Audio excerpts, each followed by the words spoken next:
Hello out there. Uh, Thank you for taking some time to listen in today.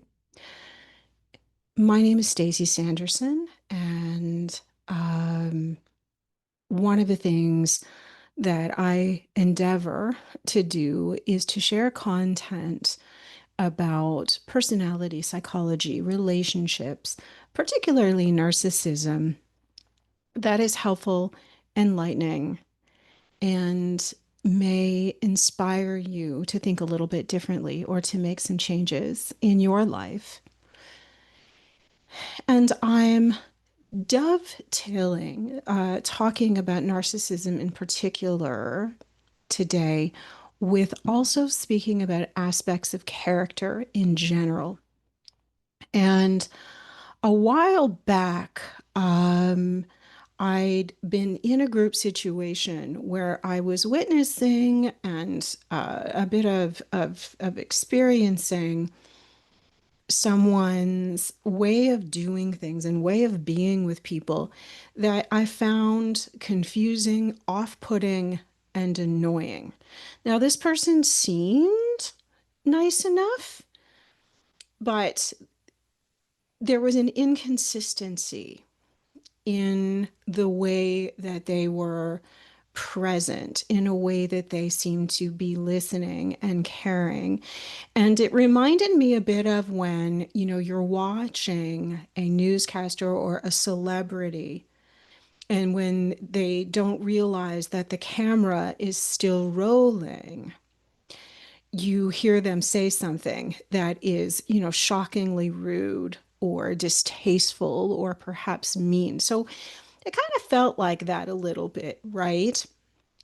And on the same day that I was thinking about this, a colleague of mine happened to post something, or actually, it was a repost on her social media about performative kindness. So, and I'll find that and that particular, the author of that post name and put it in the post because that's always really important to me to do that. And it was so spot on and it was really validating.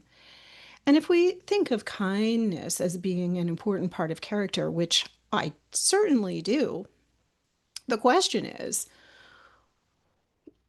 what is performative kindness and what does that really mean? And I think that when we're talking about the word performative, it isn't often technically or diagnostically considered for many of the character disorders, but it is a factor, particularly for narcissism, and I would say to a lesser extent, histrionic personality disorders. But performative is exactly what the word implies. It's when something is for show.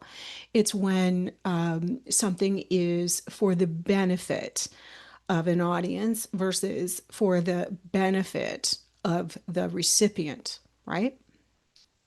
So if you have been raised in a household where one or both parents were highly narcissistic, or if you've had a romantic partner, marital partner, um, or even a friend or sibling who has high narcissistic traits, you're going to know exactly what I am talking about because anyone who's been in that situation has had the experience of someone being kind to you in front of people or being nice to you in front of people, right? So you know that they're putting on a little bit of a show with this. Often, this will, for people, for narcissists, they like to go into, usually a kind of high end, expensive boutique or store and make a big deal out of sharing that they're buying a gift for someone. Actually, probably have a collection of said gifts, much of which I've given away at this point. But like all narcissistic behavior, it's transactional. They're getting something from it. But you don't have to be narcissistic to engage in performative kindness. So I just wanted to clarify that. not by any stretch of the imagination. The point here is that for people, as I've said, who've been in narcissistic relationships, this behavior can be very confusing. It can make you doubt yourself because you may see aspects of someone's character that make you think, well, they're so kind. But then you may also see aspects of their character that make you think otherwise. And that's the confusing part. And that's how essentially we can talk ourselves out of our own gut instincts and informed opinions about people. I do not think most people who engage in performative kindness, sorry, I'm going to need a little drink, are aware that they're doing that. But it is so sneaky and insidious. And I think we all know that social media is, the a huge platform for this kind of behavior. I think if any of us have ever been to a fundraising event where like let's just say a fundraising event for homelessness, but you know that the bourgeois, status-driven people who are attending care about their photo being shared more than perhaps helping that homeless person on the street. So there are different levels of this that I'm referring to. This can happen at an individual level, a group level. Absolutely, this happens at corporate levels, those huge corporations that are out, putting the earth in such jeopardy, who then give millions or billions of dollars away. This is a little bit of what I'm talking about. So you can hear me indicating where this happens on different levels. But as humans, our felt sense of this is something we need to pay attention to. So bringing it down to the individual or dyadic level, these are people where in their company and in their energy, it feels like something's off. So for those of you who are empaths, this will be particularly true for you. For those of you who've experienced people like this or who've been harmed by someone like this, you will also notice this. I'm also going to say for people who are just genuinely kind, you're going to notice this. And of course, what I'm describing is a flag. So, what are some signs of this? I read, I'm going to loosely repeat a quote. So this is more of a misquote, but that performative kindness is all about ego, that the motivation is ego. So what you're always looking for here is what is the person's motivation? True kindness is motivated by empathy, attunement, and love every single time. It is pure, it is often not intentional, right? It is often spontaneous. Performative kindness is a little bit planned, a little bit strategic. It is not attuned, and there isn't empathy. And that is the felt sense here that I'm referring about. This is something done that appears to be kind, but it lacks attunement and empathy. So the other piece of this is that people who engage in performative kindness are not consistently kind. And or you may see them be kind to some people, but not everyone. So they may be kind to those whom they feel that there's a payoff for them, and then devalue and dismiss others where they feel there's no value in the exchange or the interaction. Performative kindness is done in front of an audience. I would highly doubt that these people would do something that is helpful or give of their heart unless someone was witnessing it, right? So it requires an audience. This is trying to think of examples of this. This is when someone really wants people to think that they're a particular way. They want the world to see them a particular way. It might be a bit curated, if you will, right? They're trying to create an image or persona. So I'm speaking generically.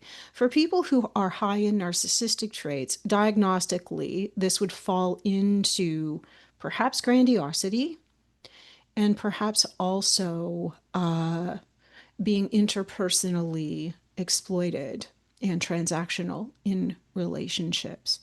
So this means, doing something for someone not because of altruism, but because of wanting something back or to be acknowledged for that for some reason. I actually think that this is something that can get worse over time. So if someone who's highly grandiose or superficial is rewarded in some way for doing something that's helpful to someone else, you may see them then do more of it and do it on a grander scale.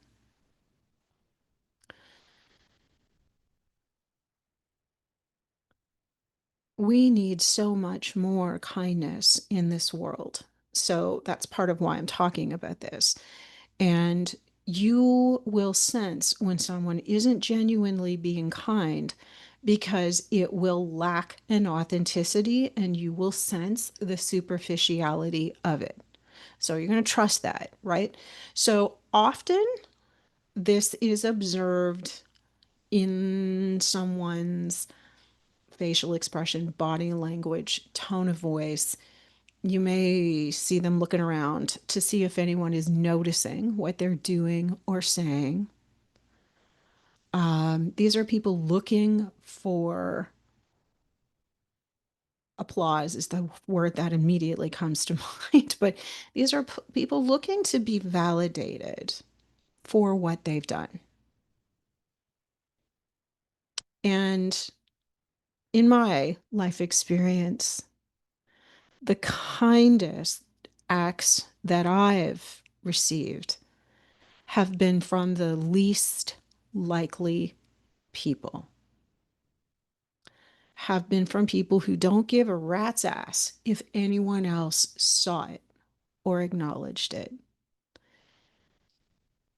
I think it's so easy in this day where we all seem to need more instant gratification and validation to really lose sight of that fact.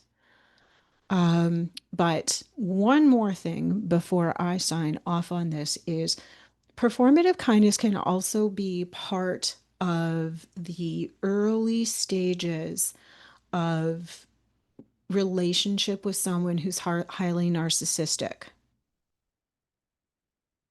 So this can be them buying you gifts. This can be them being kind to your family, children, pets. This can be they are they appear to be very interested in you and what you do and what you like so that they will mirror that back to you. Um, and so I just wanted to make sure that I mentioned that. The last thing that I'm going to say about looking for signs of performative kindness is if there's an inconsistency and incongruency.